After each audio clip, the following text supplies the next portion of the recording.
Bismillahirrahmanirrahim. Assalamualaikum warahmatullahi taala wabarakatuh. Alhamdulillahilladzi hadana li hadza wa ma kunna linahtadiya laula an hadana Allah. Asyhadu an la ilaha illallah wa asyhadu anna Muhammadar Rasulullah.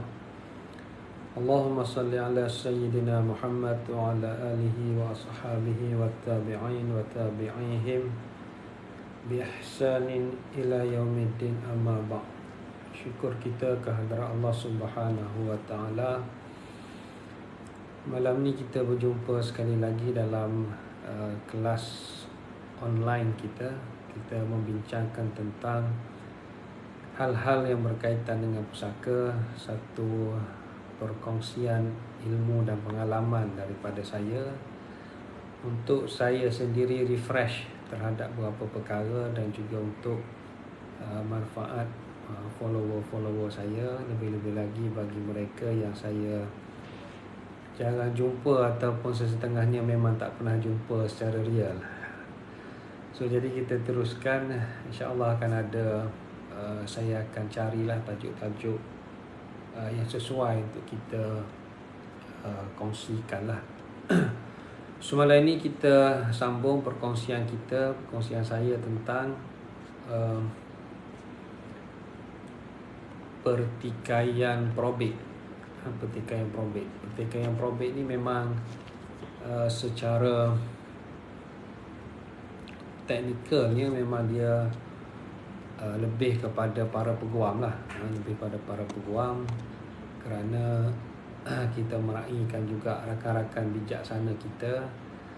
Mungkin ada sesetengahnya tidak pernah buat, mungkin ada sesetengahnya memang dah lebih hebat lah, lebih terror daripada saya, ataupun mungkin ada sesetengahnya menghadapi situasi-situasi maka mencari-cari idea ataupun jalan penyelesaian. Sebab itulah saya masukkan juga tajuk pertikaian probit, tapi bukanlah saya berhasrat untuk tunjukkan secara detail lah, at least tahu secara umum konsep dia tu. So last week kita sampai kepada proceeding sitasi. So kita ada sikit saja lagi tentang pembatalan geran. Pembatalan geran ini bermaksud geran tu maknanya dua lah, geran surat kuasa mentadbir ataupun geran probit sudah pun diperolehi daripada Mahkamah Tinggi Sivil, tetapi kita nak pohon supaya geran itu dibatalkan. Geran itu dibatalkan ada beberapa faktor lah. Antaranya ialah selalunya kegagalan pentadbir untuk menguruskan harta pusaka. Kegagalan pentadbir ni boleh jadi kegagalan yang dia tidak sengajakan. Contohnya ada satu kes yang saya handle tu, sebab pentadbir tu dia sudah pun migrate, dia sudah pun travel keluar daripada Malaysia. Jadi dia tidak sesuai lah untuk mentadbir. Dia dah tadbir tetapi ada lagi harta yang belum diuruskan secara sempurna. Ataupun ada sesetengah kes tu pentadbir tu bankrupt. Walaupun isu pentadbir bankrupt ni sama ada dia layak menjadi pentadbir ataupun tidak, dia ada perbahasan lah. Tetapi kalau untuk elakkan daripada hujahan ataupun dicabar tu, lebih baik pentadbir yang bankrupt itu dilucutkan lah, dibatalkan pentadbiran dia tu. Saya batalkan lah, walaupun ada yang kata tak ada masalah pun sebab dia tadbir harta orang.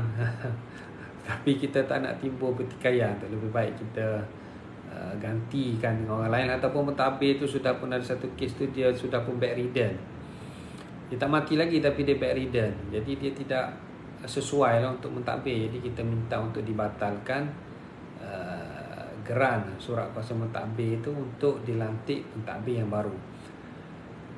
Ataupun dalam sesetengah kes tu pentadbir tu dia bergaduh. Ini pun ada juga. Ada satu kes tu datang ke hadapan saya, dia sudah pun ada pentadbir, mana peguam lain yang buat pentadbiran, dia beberapa orang adik-beradik dan dilantik pentadbiran bersama, kemudian dia orang bergaduh. Sesama pentadbir itu bergaduh, dia masing-masing culas, bukan masing-masing culas, masing-masing maknanya yang kat sini kutik sewa kat sana dia makan kat dia sorang-sorang, yang ni kutik sewa kat sini dia makan sorang-sorang. Dia tak masuk pun, saya tak pasti sama ada dia buka ke tidak akaun pentadbiran bersama. Kalau lah pentadbir bersama, dia sepatutnya buka satu akaun pentadbiran bersama yang mana dimasukkan, didepositkan semua harta alih si mati tu pada akaun pentadbiran bersama. Tapi mungkin dah sebab dia pun dah bergaduh sesama waris dan dapat pentadbiran bersama tapi tidak menjalankan tugas secara bersama. Itulah. So dia boleh pohon untuk dibatalkan. Dia selalunya kes pembatalan geran ni maknanya kegagalan pentadbir atau wasi itu untuk menjalankan tugas. Dia bukannya perintah pentadbiran tu didapati secara salah. Pentadbiran tu didapati secara betul, maknanya semua pihak sudah pun membuat penolakan pentadbiran. Betul dah dia jalan tu betul. Tapi beberapa tahun lepas jalan betul, dia rasa macam dia gagal untuk menjalankan pentadbiran tu. Pentadbir tu gagal. So dia tidak perlu filekan caveat pusaka terlebih dahulu, tak perlu. Sebab dia bukanlah mana tak perlulah, ada case law yang decide tidak perlu. Kita filekan sitasi disokong oleh affidavit menentusahkan fakta. Dia panggil sitasi untuk memanggil geran surat kuasa mentadbir ataupun geran probit untuk diserahkan kepada mahkamah. Dia panggil macam tu, untuk dibatalkan, diserahkan kepada mahkamah untuk dibatalkan. Sebab nak dilantik pentadbir yang baru. Macam itulah dia punya wording dia tu, dia agak lenient lah, sebab kita memanggil pentadbir yang sudah ada tu untuk dia serahkan geran surat kuasa mentadbir dia tu kepada mahkamah untuk dibatalkan. Macam itulah. Kalau dia pun dah hilang setengah kes tu, geran surat kuasa mentadbir pun dah hilang, dia kata. Memang tak layak sungguh jadi pentadbir. Geran surat kuasa mentadbir pun dah hilang. Lama sangat kan. Jadi kita kena ambil geran surat kuasa mentadbir yang di-CTC oleh mahkamah je lah. Sebab memang dah hilang yang original. Kita tunjukkan memang dah hilang dan dia pentadbir ni patut dilucutkan lah jawatan dia tu. So kita kena sokong dulu, kita kena sitasi dia dulu. Pentadbir yang ada tu kita sitasi. Dan kita sokong dengan affidavit menentusahkan fakta, dia panggil. Affidavit menentusahkan fakta. Sebab kita nak cerita fakta-fakta bagaimana kebuntuan itu berlaku. Selalunya bagi kes kegagalan ataupun kebuntuan pentadbir atau wasi menjalankan tugas. Jadi kita batalkanlah geran tu kerana kegagalan. Jadi kita nak lantik pentadbir yang barulah. Pentadbir yang baru tu maknanya kalau mudah dia juga dibenarkan oleh waris-waris yang ada lah. Dia selepas kita filekan sitasi ni, selepas sitasi ni dibenarkan, maka kita kena teruskan juga dengan saman, rik saman dengan penyataan tuntutan. Cuma sebelum difilekan rik saman, memang kena filekan sitasi dulu. Kalau tidak, permohonan kita tu dikira sebagai cacat. Sebab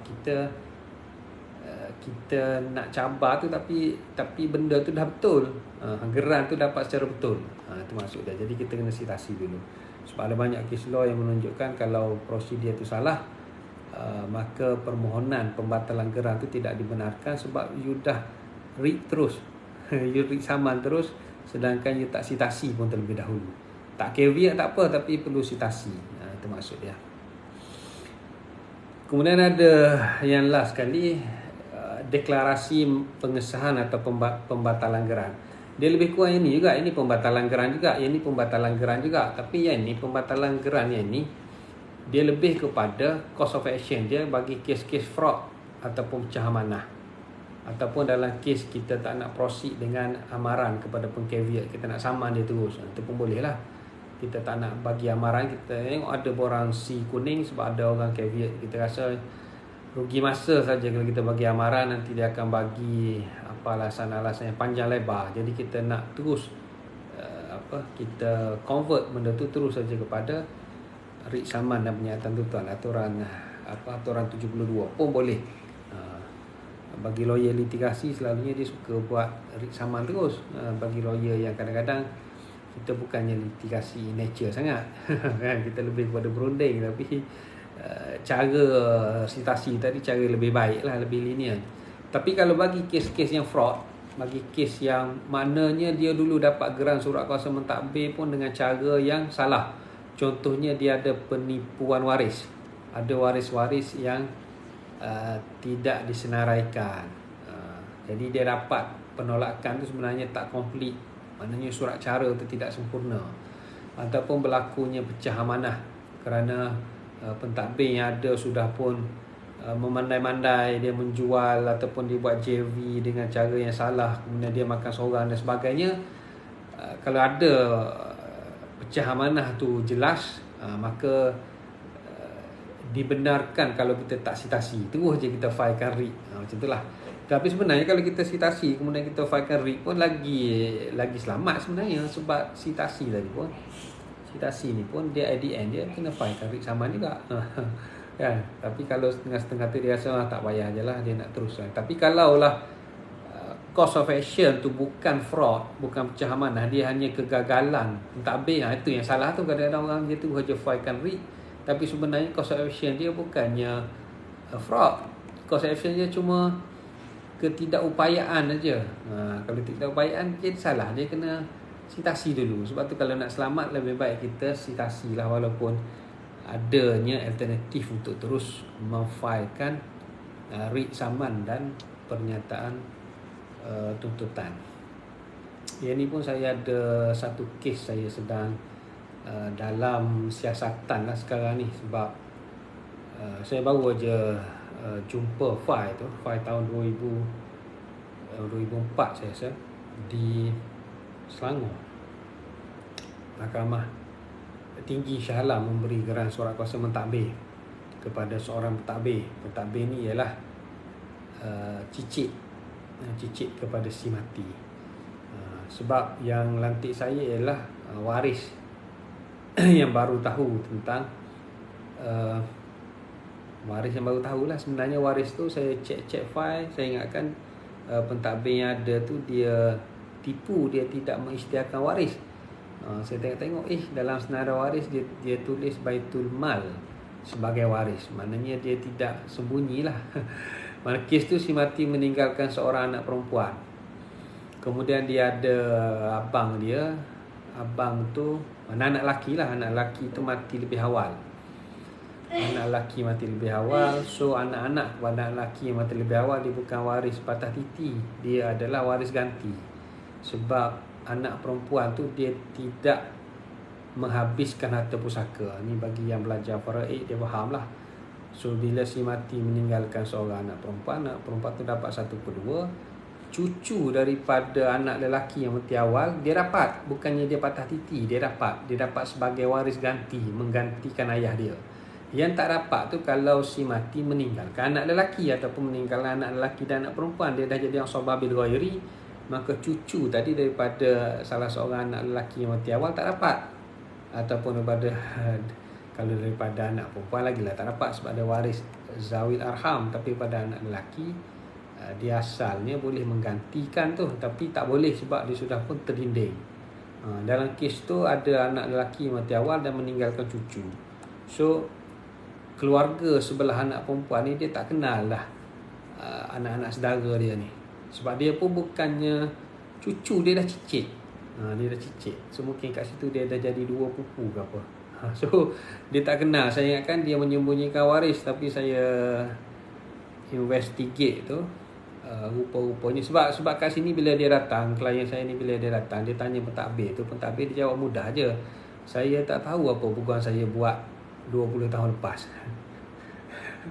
Jadi yang kat sini nak bergaduh pun, yalah makcik ni, akak ni pun jawab tak tahu je. Jadi peguam yang buat tu pun dah tutup dia punya firma.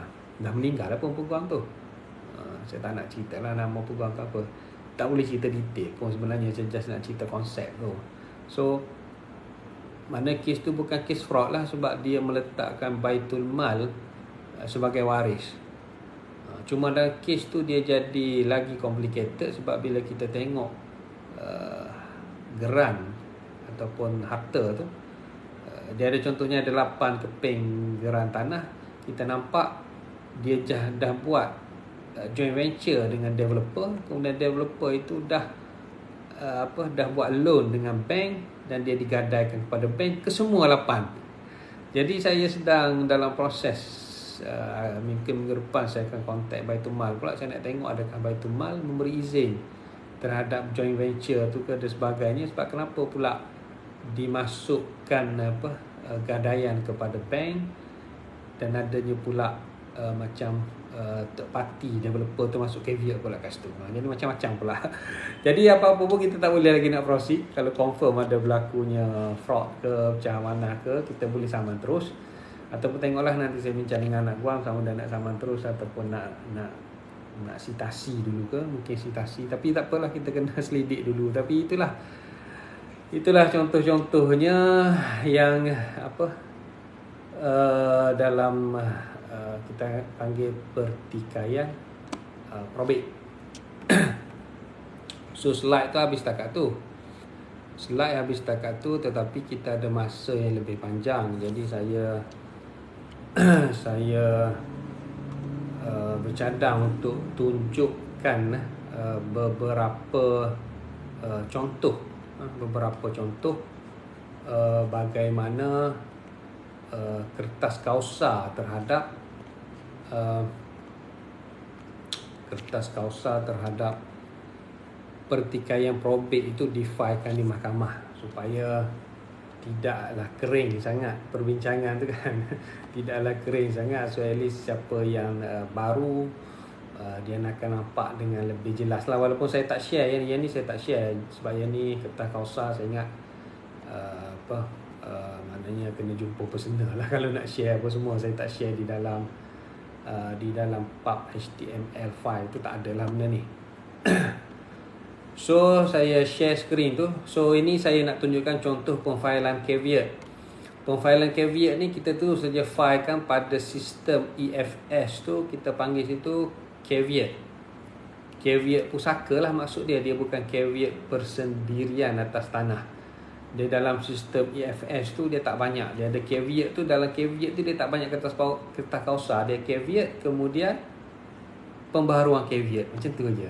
So pendaftaran dia memang nama dia caveat terus. WA ni merujuk kepada KL lah. Kalau KL WA, kalau Selangor BA kan. Kalau Kelantan D ke. Itulah dia ada coding dia. So WA ni merujuk kepada wilayah. WA caveat. Dan ini nombor pendaftaran yang dijana lah. So dia akan jadi enclosure number 1. So ini saya filekan pada 31 bulan 12 2021. Saya dah on the way nak tengok ni bunga api ni. 31 bulan 12 kan bunga api tahun baru. Tapi tak boleh nak tengok bunga api selagi tak filekan. Ni saya filekan berapa ni? 4.25.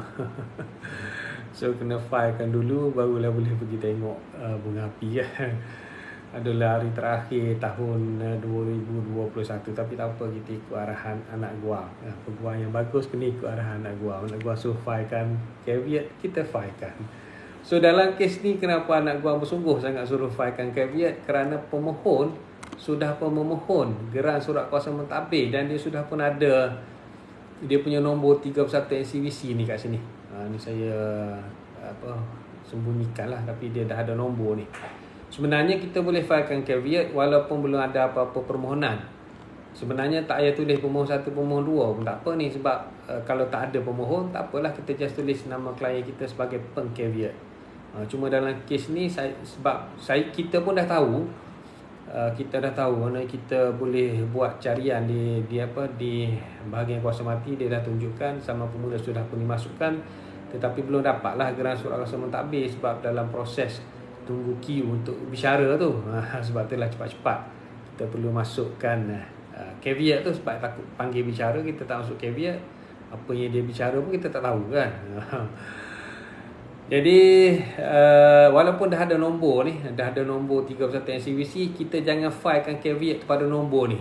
Sebab ini ada beberapa kesilapan common, kita panggil kesilapan biasa yang dibuat oleh beberapa rakan bijaksana peguam kita di sana, di luar sana. Dia memfilekan caveat ni pada nombor ni, pada 31 NCVC. So itu satu kesilapan. Sebab kalau you filekan kat sini memang masuk, lepas tu TP akan pangkah kat sini, dia buat dengan merah dia tu, dia akan tulis kat situ sila filekan di bawah caveat. Bukan macam itulah. Mana dia tidak terima pemfailan caveat di bawah nombor direct 31 NCVC file tu, walaupun file tu sudah dibuka. Sebab dia tak boleh. Dia memang pemfailan caveat pada filing caveat lah. Ni memang teknikal lah, lawyer faham lah kot. Jangan filekan pada 31 NCVC. Dia kena ada nombor dia. Nanti pandailah bahagian kuasa mati akan masukkan caveat kita ni sebagai salah satu enclosure pula dalam 31 NCVC. Dia akan keluarkan si kuning dulu. Jangan takut. Jangan kita filekan terus ke situ sebab dia dikira tidak sah pemfailan tu. Nanti dia tak dikira sebagai caveat lagi. Dia reject kembali. Jadi kita kena filekan semula pula. Jadi nampak tidak profesional lah bila kita silap. So dalam kes ni, ini dia punya entitlement lah. Entitlement tu mengikut kes sebenarnya. So dalam kes ni, saya masukkan caveat. Saya adalah peng-caveat. So ayat dia macam ni lah. Tidak dibenarkan pemberian dimeteraikan dalam harta pusaka sekian-sekian. Ni harta pusaka ibu ni. Dia kes ni kes 3 lapis kematian. Ibu mati ataupun isteri lah. Isteri mati meninggalkan suami. Kemudian suami mati meninggalkan, ibu mati tu meninggalkan suami dan anak lah. Dan 3 orang anak. 2 lelaki, seorang perempuan. Kemudian suami tu pula mati meninggalkan 2 orang anak lelaki dan seorang anak perempuan tu, dan meninggalkan seorang lagi anak lelaki daripada isteri kedua, dan meninggalkan isteri kedua. Suami, sebab suami kahwin 2. Jadi si suami ni bila dia mati, dia ada pula waris sebelah cabang suami. Kemudian anak sulung ni pula mati meninggalkan seorang isteri, seorang anak lelaki dan 2 orang anak perempuan. Maka klien saya ialah isteri itulah, isteri kepada anak sulung. Dia adalah menantu yang dianggap sebagai orang luar. Kau menantu orang luar, kau jangan duduk sibuk-sibuk dengan harta mak aku. Lebih kurang macam itulah. Kan? Sebab yang ni adik-beradik kepada arwah suami itulah. Arwah suami klien saya, bukan arwah ayah tu. Arwah ayah tu ada lagi isteri dia seorang masih hidup. Isteri yang mula-mula tu yang mati. Macam tu. Dia agak complicated kes ni. Tidaklah complicated sangat sebenarnya. Kalau yang biasa handle dia tak complicated. Cuma saya nak tunjuk situasi yang berlaku. Jadi anak guam saya dia rasa macam kalaulah tak dimasukkan caveat kepada, sebab yang ni dah jadi dibonisnan. Dulu si ayah tu yang jadi pentadbir kepada isteri dia tu. Bila dia mati, inilah anak sulung mati pula. So dibonisnan lah ni. Dalam proses dibonisnan tu dia takut dia diasingkan ataupun diketepikan dalam bicara tu. Sedangkan sebab kat sini pun saya pun pening kat dengan, bukan pening apa, maknanya peguam-peguam di luar sana pun dia kata kita kira mudah-mudah je lah apabila mati kita buat wakil diri. Dia kata macam tu. Maknanya harta isteri ni dapat dekat suami, dapat dekat 3 orang anak. Sekarang ni suami mati, kita buat wakil diri kepada suami, iaitu isteri dia yang kedua. Kemudian klien awak ni wakil diri kepada anak sulung. So settle lah masalah. Saya kata bukan semudah tu. Sebab klien saya ni, anak sulung ni, dia dapat 2 kali. Bila mak dia sebagai si mati satu meninggal, dia dapat sebagai anak kepada mak. Kemudian ayah dia pula meninggal. Ini musim Covid ni, dia mati berjemaah satu keluarga. Dia adalah gap beberapa bulan, 5-6 bulan antara tu. So lepas tu bila ayah dia meninggal, si anak sulung ni dia dapat bahagian ayah dia. So tak bolehlah nak kata bahagian ayah ni semua diberi kepada isteri kedua dengan anak pada isteri kedua. Sebab ayah ni, anak kat sini dapat juga, saya kata. Dia tak boleh nak buat secara wakil diri macam tu je. Wakil diri ni kalaulah kematian berlapis yang tidak melibatkan waris yang sama. Kalau waris yang sama, dia tidak semudah wakil diri. Sebab dia ada kiraan secara munasakah. Saya bocah panjang pula kat sini. Sebab dia munasakah dia, si anak sulung ni dapat banyak. Sebab dia dapat 2 kali. Dapat daripada mak dia, dapat daripada ayah dia. Kemudian dia pula mati, barulah isteri dia dapat. Jadi saya ni wakil isteri. Jadi tidak boleh nak main wakil diri macam tu. Saya pohon supaya dibuat. Saya bagi dalam surat saya tu, saya exhibit apa semua, saya bagi pengiraan faraid 3 lapis kematian lah. Sebab saya boleh kira. Tapi biasalah Biasalah. Kan orang sana dia nak main wakil diri aja, yang mana saya tak setuju. Kemudian dia orang sebenarnya nak skip kepada perintah faraid kalau boleh, sebab dia orang nak ambil persetujuan bersama. Tapi persetujuan bersama saya kata kena take into consideration apa yang saya kira, sebab saya tahu kira berlapis ni. Itulah dia jadi 3 lawyer kat situ. Lawyer mewakili si isteri kedua kepada bapa tu, lawyer yang mewakili adik-beradik kat sini pula, dan saya lah lawyer mewakili menantu. Sepanjang gitu. Itulah lebih kurangnya. So kita masukkan caveat, kita takut anak-anak guang saya dibimbang kok dia dikecualikan ataupun dia terhindar ataupun dia diasingkan daripada menguruskan ataupun pengurusan atau pusaka arwah mak mertua dia lah. Sebab si mati satu ni, yang biasa buat berlapis dia faham lah, yang tak buat berlapis mungkin tak apalah. So inilah puan yang mempunyai kepentingan sebagai isteri yang sah di sisi undang-undang kepada yang mati telah anak sulung mati, iaitu anak si mati yang meninggal dunia pada 29 bulan 9 yang mempunyai alamat penyampaian di sekian-sekian lah. So ini ayat dia, bila kita nak masukkan caveat, ini ayat dia, dan kita filekan juga sijil mati lah, sijil mati mak mertua dia lah, nasib baik ada kan, simpan terus kalau ada mak mertua meninggal ke apa, ambil terus sebab mudah untuk buat urusan kan. Kita tak tahu masa husband kita ada, memang husband kita pula mati kan, tak sempat lagi dia menerima daripada mak mertua dia contohnya kan. Dan bermak dia lah mak mertua kita. Kalau kita menantu lah contohnya, macam tu lah dalam kes ni. Aduh. So dimasukkan caveat sebab nak menjaga kepentingan tadi. Itulah maksud dia. 27. Ini tarikh saya buat, tapi saya filekan 31 bulan 12 lah. Kemudian diberi amaran, lawyer pemohon tadi memberi amaran. Dia tulis atas ni amaran kepada pengcaveat. Selalunya amaran kepada pengcaveat kita tulis kat bawah ni kan. Bila habis di sini kita tulis amaran, tapi tak apalah, benda tu just typo itu. So dia beri amaran kepada pengcaveat 8 bulan 1 dia beri amaran, sebab caveat tu sudah pun diproses. So ini jadi enclosure 10 pada 31 SCVC tu.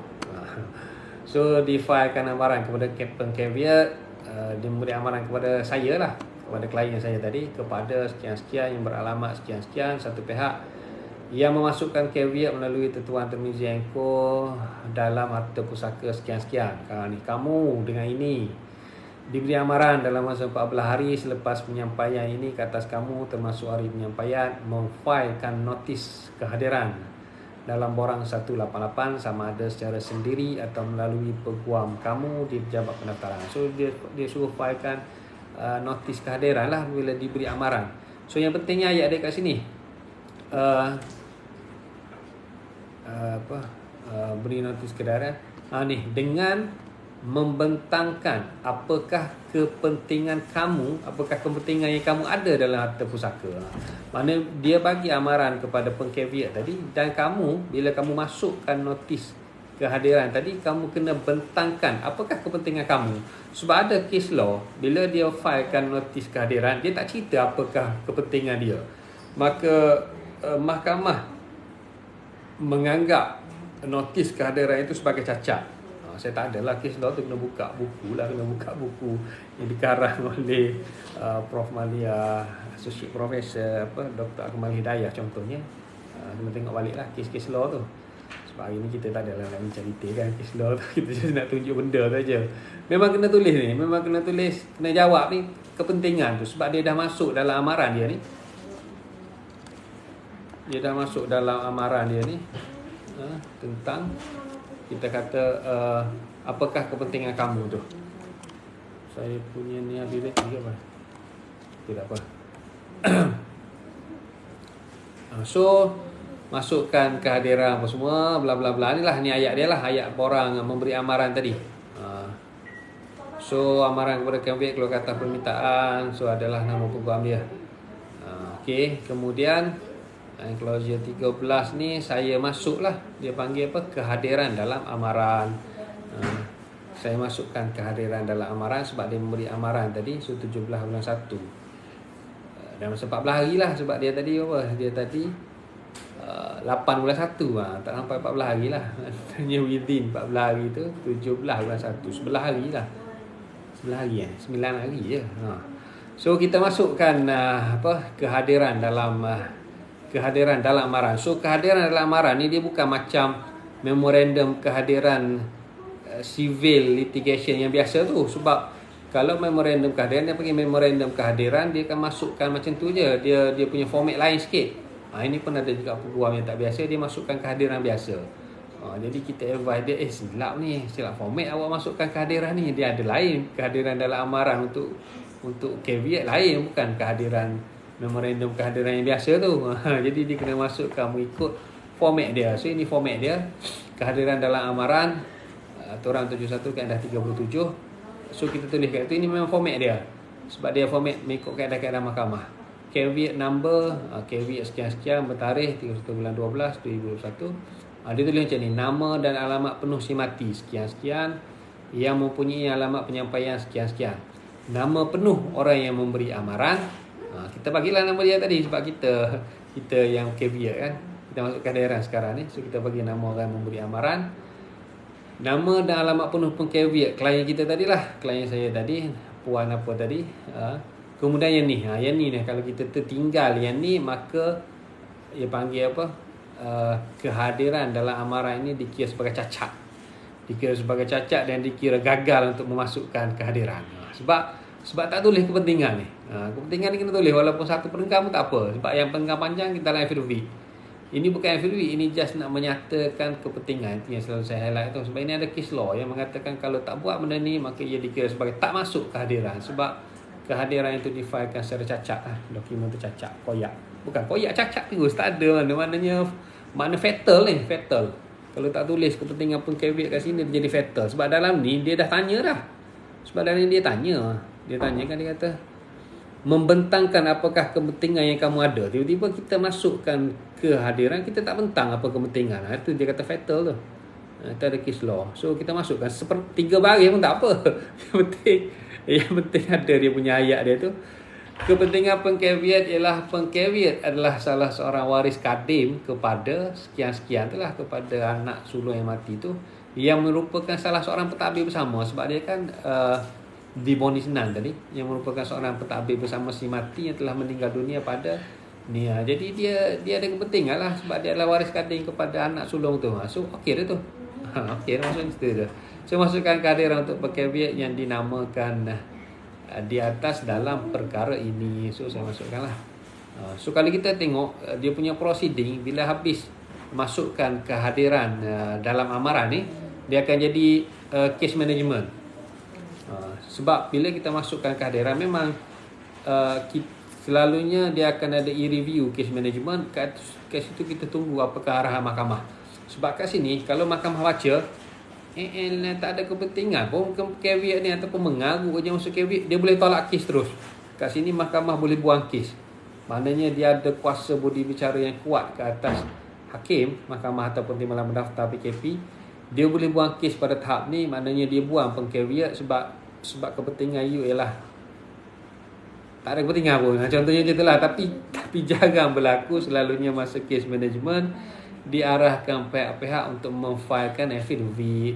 Jadi affidavit tu jadi panjang lah jarak masa. Sebab tu kat sini walaupun 17 Januari dimasukkan kita panggil kehadiran dalam amaran, tetapi diarahkan memfailkan affidavit sokongan pengcaveat itu selepas daripada tu. Selepas daripada tu jadi dah bulan 3 dah. Dah jadi 2 bulan kat situ. Sebab dia tunggu kes management dulu, kemudian tunggu apakah arahan. So arahannya masukkan caveat, masukkan affidavit pengcaveat. So saya failkan pula affidavit lah, affidavit sokongan pengcaveat. Affidavit sokongan pengcaveat bagi menyokong caveat dan kehadiran dalam amaran bertarikh ni. So dia jadi panjang lah sikit. Ni dah bulan 3 dah. Dan enclosure dia pun enclosure 21 dah. So kita ceritalah kat sini. Affidavit sokongan pengcaveat saya adalah bla bla bla lah, panjang lah. Mengikut cerita yang saya cerita lebih kurang tadi lah. Ini saya tak bagi penuh lah, saya just nak cerita cara tu. So bila kita jawab, kita bagi affidavit sokongan pengcaveat, maka dia jawab lah dalam masa 14 hari lah. Ini pembaharuan. Ini kalaulah dah nak habis 6 bulan tu, kita filekan pula pembaharuan caveat. Ini saya tulis baru, tulis pen ni sebenarnya. Saya tertinggal perkataan pembaharuan. Tapi tak ada tulis pembaharuan, tulis caveat pun masuk je dalam pembaharuan caveat tu. Tapi kalau kes tu sudah berjalan, tak payahlah kita filekan pembaharuan. Pembaharuan ni kes tu tak berjalan, maknanya tak ada apa-apa amaran, senyap je. Maksud kita masuklah pembaharuan sebab kita nak refresh kita punya caveat. Tapi kalau kes tu sedang berjalan, sedang berjawab-jawab affidavit, tak payah masuklah pembaharuan. Sebab tak penting pun pembaharuan, sebab kita memang sedang berlitigasi, sedang melengkapkan pleading. Pembaharuan ni bagi kes yang senyap lah. Macam saya tunjukkan juga dalam kat sini sebagai contoh. So yang ni bila berjawab-jawab affidavit untuk caveat tadi, kemudian hujah bertulis, kemudian adalah dia punya keputusan. Kemudian yang ni adalah contoh sitasi. Sitasi ni contoh kesnya ialah ada waris enggan bekerjasama yang tidak mahu menandatangani affidavit penolakan. Affidavit penolakan pentadbiran tak sign.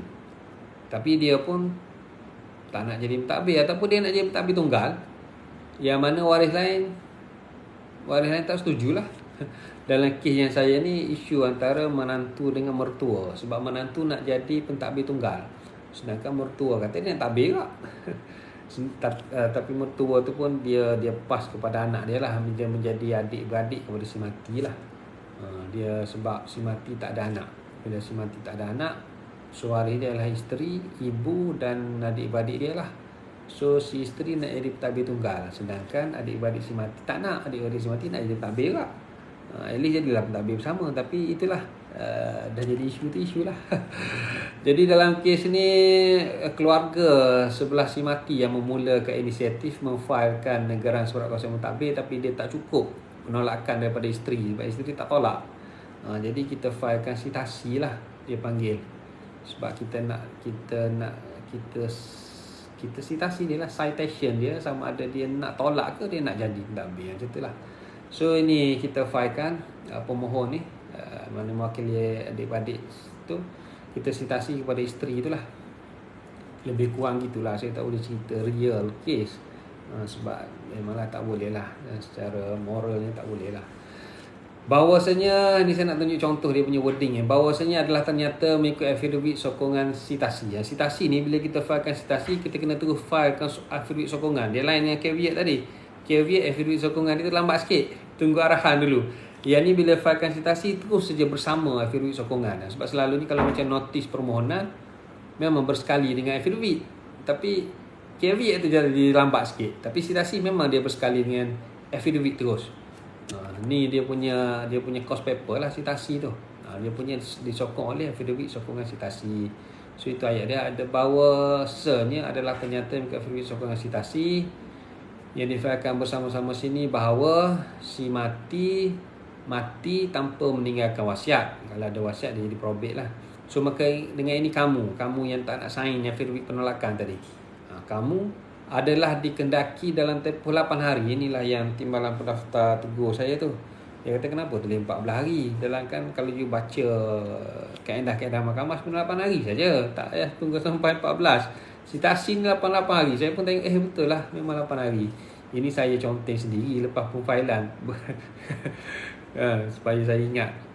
Memang betul kalau ikut kaedah-kaedah mahkamah, sitasi ni dia memang 8 hari, dia bukan 14 hari. Sebab apa? Sebab kalau kita filekan sitasi dalam masa 18 hari, dia tidak menjawab, dia tidak masukkan kehadiran dalam sitasi, kita boleh filekan affidavit penyampaian sempurna. Maka settle lah, kita dapatlah perintah seperti di pohon, anak guang kita akan jadi pentadbir lah, walaupun tanpa affidavit penolakan. Sebab apa? Sebab dah lebih 8 hari. Hari ke-9 tu kita tu saja filekan affidavit penyampaian kan, affidavit penyampaian, mana diserahkan, di-serve dia punya sitasi tadi dengan dicop secara kediri apa semualah. So affidavit penyampaian lah. Kadang-kadang jarang buat affidavit penyampaian ni sebenarnya, sebab orang lain semua balas kan.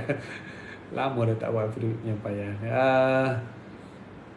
So dia sebenarnya 8 hari ya. Sebab tu kalau terima sitasi ni, cepat-cepatlah cari peguam. Sebab 8 hari ni agak cepat sebenarnya. 8 hari ni agak cepat. Dibimbangi peguam yang mensitasi tu, dia memang ikut prosedur terus. Hari ke-9 terus filekan affidavit penyampaian, nanya lah. So 8 hari selepas penyampaian masuk, kena filekan lah. Ni ayat dia lah. Menyebabkan kehadiran dimasukkan oleh kamu di Pejabat Pendaftaran Mahkamah Tinggi Kuala Lumpur, sebab kita filekan Kuala Lumpur, dan menyetujui terima atau menolak. Kena nyatakan setuju terima ataupun nak tolak surat kuasa mentadbir, atau menunjukkan sebab mengapa ia tidak patut diberikan kepada pemohon ni lah. Dan ambil perhatian jika kamu engkar, ni lah yang engkar tadi tu, maka akan diberilah walaupun tanpa kehadiran kamu. Macam tu lah. Kemudian inilah affidavit sokongan. Ni saya ceritalah, berikrar bla bla bla, waris-waris beri kepercayaan kepada dia. Semua orang dah tolak, engkau seorang je tak tolak. Ceritalah apa-apa nak cerita. Affidavit itu adalah skill menulis affidavit. Kemudian dia masukkan kehadiran, memang berapa hari 29 dari bulan 11 dia masukkan kehadiran. Memang lebih 14 hari. Lepas tu malam dah tak tegur ya. Memang lebih 14 hari pun saya seorang pegawai yang baik menunggu je lah dia masukkan kehadiran walaupun lebih. So kehadiran dalam sitasi walaupun lebih sebab saya tak filekan affidavit penyampaian tadi, saya tak apalah, kita gentleman between the lawyer. So dia masukkan kehadiran dalam sitasi. So inilah dia punya wording kehadiran tu. Sebab sebenarnya peguam tu dah call saya baru dilantik, nanti saya akan file lah kehadiran. Jadi saya pun tak apalah, file kan lah. Jadi kita pun tak adalah nak masukkan, nak tunggu 8 hari betul-betul sebab dah call kan. So kadang-kadang kena ni juga sesama peguam. So ini ayat dia lah, dia masukkan kehadiran dalam sitasi. So masukkan kehadiran yang sitasi bla bla bla lah. So ini affidavit jawapan, dia jawablah terhadap affidavit sokongan tadi. Dia lah jawab. Dia ceritalah apa yang dia nak cerita. Gerbak-gerbuk kat situ. Kemudian kita balas. Pensitasi boleh membalas affidavit balasan pemohon. So kita balas.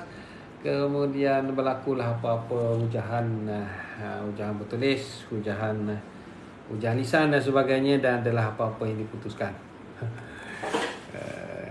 Yang diputuskan ialah fakta-fakta yang dikemukakan dalam affidavit adalah bercanggah di antara satu sama lain. Di depan Ahmad bin Bacir yang arif, Datuk Ahmad bin Bacir. So saya perintahkan supaya permohonan ini di-convert kepada writ saman kerana kita perlu cross saksi-saksi. Nak bergaduh sangat dia kata. Jadi kita pun filekan pula writ saman, maka dia masuk kepada 22 NCVC. 22 NCVC, hakim lain pula yang dengar. Dan maknanya penyataan tuntutan, pembelaan sebagainya lah, sampailah bundle apa semua lah, issues to be tried, macam-macam lah, semua memang penat lah sebab hari saman tu lagi penat berbanding dengan permohonan ni. Berbanding 31 NCVC, 22 NCVC jauh lebih penat lah. Okeylah, bicara lah. Bicara kemudian diputuskan. Kemudian apa yang diputuskan dalam bicara 22 NCVC tu, dalam kes saya tu akhirnya diputuskan pentadbir bersama pun. Pentadbir bersama seorang isteri dengan adik-beradik tadilah. So kita kena bawa pula keputusan di dalam 20 NCVC tu ke 31 NCVC tadi, sebab dia tidak automatik. Kita kena filekan sama ada melalui affidavit tambahan ataupun kita filekan melalui surat peguam.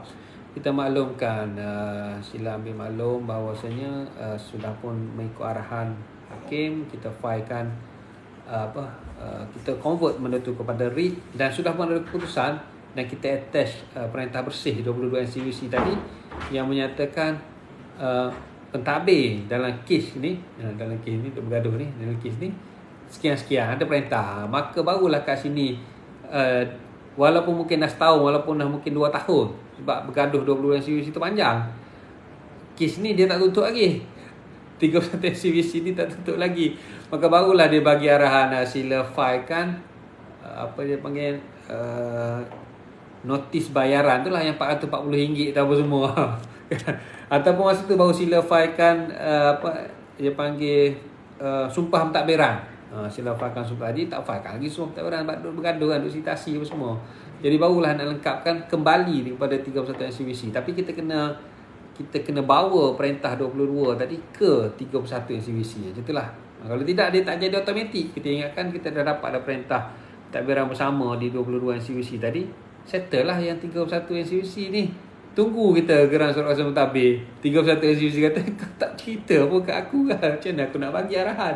Jadi kita kena bawa pula kat situ. Tak jadi automatik. Jangan terlepas pandang. Cerita kat situ, barulah kat situ kita lengkapkan lah sumpah pentadbiran dan sebagainya lah. Barulah keluar pula geran. Notis bayaran geran tu, kata RM40, barulah dapat geran surat kuasa mentadbir. Bawah 31 NCUC yang mungkin dah setahun ataupun 2 tahun sebelum ni kan. Macam tu lah lebih kurang.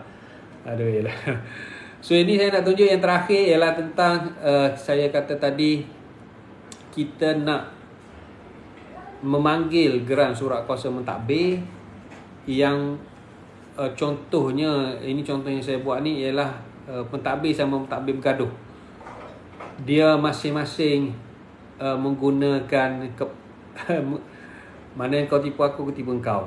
Maknanya rumah sewa, contohlah rumah sewa dekat PJ, anak nombor 1 collect masuk dalam akaun dia. Rumah sewa dekat Bangi, anak nombor 2 kutip masuk dalam akaun dia. Rumah sewa di area Gombak, anak nombor 3 pula. Ini masing-masing conquer. Walau salah macam tu. Dia sepatutnya rumah sewa arwah si mati ni masukkan dalam akaun pentadbiran bersama. Kemudian bagilah ikut faraid. Janganlah kau conquer sana, kau conquer sini. Dia jadi salah lah, sebabnya sana mungkin kutip mahal, di sini mungkin murah. Jadi salah. Cerita lebih kurang. Saya tak boleh cerita detail juga. Itu lebih kurang. Jadi tak tahan sebab masing-masing menunjukkan hero masing-masing. Pentadbir tadi. Ia pentadbir bersama tapi masing-masing menyalahgunakan. Macam itulah. Maka kita nak batalkan. Kita boleh juga batalkan pentadbiran bersama tadi dengan memohon supaya dilantik pihak ketiga. Kadang-kadang kita pohon untuk amanah raya yang menjadi mentadbir, dia panggil apa? Pentadbir bebas. Tapi bila saya tanya amanah raya kata, kita pun tak nak jadi pentadbir bebas, menyusahkan kita. Kes-kes yang dah rumit macam ni kau bagi kat kita. Yelah, biar amanah raya kutip lah, sebab dia tak jadi bergaduh sama sendiri. Amanah kata kita pun tak nak lah kes macam ni menyusahkan. Kita nak duit lah. So, tapi kadang-kadang pentadbir bebas tu perlulah bila sama-sama pentadbir dia tak boleh bekerjasama kan. So dalam kes ni, ini affidavit yang saya buat. Tapi kes ni pun saya tak proceed sebenarnya sebab saya cadangkan untuk lantik pentadbir bebas, tapi anak guam tak setuju. Dia nak dia jadi pentadbir. Dia nak tunjukkan dia lebih amanah berbanding dengan pentadbir-pentadbir lain. Tapi itulah, tak apalah. Kes yang pening kadang-kadang saya terpaksa tolak juga. Daripada saya duduk tension, baik saya tolak juga. So ini contoh saya nak cerita ni, affidavit menentusahkan fakta. Ada lagi kes yang saya handle yang saya kata tadi lah, yang bankrupt ke, yang lari luar negeri ke, tak boleh balik. Jadi kita boleh lah. Cuma kita panggil sitasi juga. Dia panggil sitasi untuk membawa masuk kuasa mentadbir. Itu ayat dia. Saya nak lelaki, so 2 orang je dia punya waris. Isteri, 2 orang anak lelaki.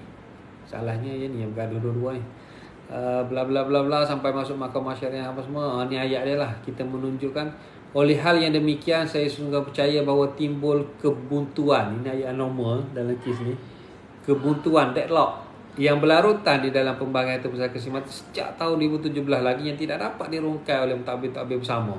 Termasuk saya sendiri seperti yang telah dijelaskan di atas. Saya telah dinasihatkan oleh pengacara saya dan sesungguhnya percaya bahawa mentadbir-mentadbir bersama disebabkan kebuntuan. Dia kena ada perkataan tu, kebuntuan, deadlock. Dia kena ada. Sebab dia nak matikan, dia nak tarik balik, dia nak batalkan teguran tu. So saya percaya mentadbir bersama yang lain telah menyalahgunakan proses di Mahkamah Syariah menyekat hak saya. Dia adalah proses di Mahkamah Syariah. Saya percaya geran surat kuasa mentadbir, ni ayat dia lah, patut dan wajar dipanggil, dibatalkan, diisytiharkan terbatal dan tak sah. Cuma dekat sini mula-mula saya buat pentadbir bersama wajar dulu dan diganti dengan saya. Kemudian saya fikir balik, kalau digantikan dengan awak pun lebih kurang kan ni. Sebenarnya boleh juga buat sini dan digantikan dengan amanah raya berhak sebagai pentadbir bebas contohnya lah. Macam-macam lah boleh buat lah. So saya bakal memohon sitasi dikeluarkan sebab dia akan filekan pula selepas tu writ saman lah. So itu adalah affidavit menentusahkan fakta. So saya ingat itu saja untuk untuk pertikaian probate, kita bukanlah nak cerita panjang lebar sangat. Kalau panjang lebar tu kena peguam yang nak buat kena jumpa lah, kena jumpa kena jumpa. Dan selalunya sama peguam ni dia boleh bagi dia boleh consider lah sesama peguam yang bijaksana ni. Dia akan bantulah sesama peguam macam mana cara untuk menyelesaikan dan contoh-contoh course paper tu lah. So saya ingat itu saja untuk malam ni. Semoga bermanfaat walaupun agak teknikal. Minggu depan ada. Minggu ni sepatutnya tak ada sebab cuti lah, tapi saya ada. Minggu depan pun ada juga. Minggu depan saya akan masuk tajuk mafqud, tajuk waris hilang. Kita akan kongsikan tentang waris hilang lah. Sehingga itu saja untuk minggu ini, untuk malam ni. Apa yang baik datangnya daripada Allah Subhanahu Wa Taala. Apa yang kurang itu kerana kelemahan saya. Kita tutup dengan membaca tasbih kafarah dan surah Al-Asr. Wal asri. Bila taufik wal hidayah. Wassalamualaikum warahmatullahi taala wabarakatuh.